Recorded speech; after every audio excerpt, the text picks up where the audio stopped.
Yeah, y'all, and we back again. Yes, the reveal is coming June 11th. That's the Saturday after next. No, June 1st. Sorry, the Saturday after next.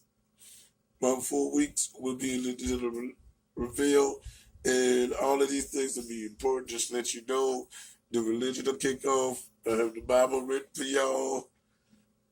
Let's go. Ow! Ooh, ooh, ooh, ooh, ooh. Bobby, that's funny. What the hell? Genetically engineered human babies. The world of modern genetics was rocked this past few months after a scientist in China claimed he had successfully created the world's first genetically edited babies. According to He Jiankui, a researcher from the Southern University of Science and Technology in Shenzhen, China, he altered the embryos of several couples during a run of fertility treatments. Out of the 7, 1 resulted in pregnancy. The researcher said his sole aim wasn't to cure or prevent inherited diseases, but to infuse the possible child with a trait few people have, the capacity to resist HIV infection. However, it's hard to verify the researcher's claims since the identity of the parents haven't been confirmed and none of his peers have vetted his work. Recently, the researcher made the bold claim that he successfully edited human genes in Hong Kong during an international conference about gene editing. But instead of applause and praise, many of the scientists who attended were surprised and even condemned the claim. For Dr. Kiran Musunuru, a gene editing expert from the University of Pennsylvania, it was unconscionable. While Julian Savulescu, a professor of practical ethics from Oxford University, said, "If true, this experiment is monstrous." Over the years, scientists have figured out an easy way to edit genes.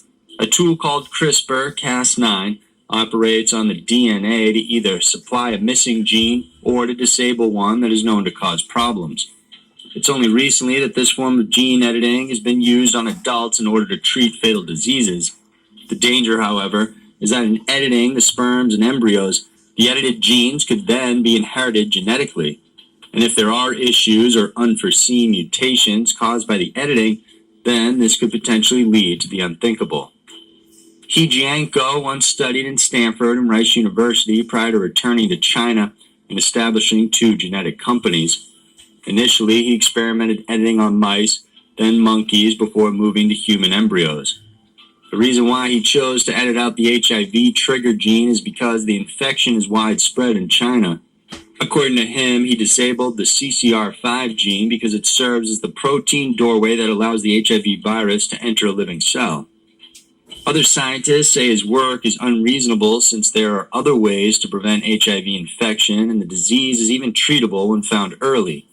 What's more, by editing the CCR5 gene, the resulting person would be more susceptible to other forms of diseases like the flu or West Nile virus. Many also question if the people experimented on actually understood the possible consequences of the gene editing. However, the researcher said he will take full responsibility for what happens and the future children will be covered with insurance. It's crucial to note that as of now, no one has reviewed the researcher's work and it hasn't been published in any peer-reviewed journal.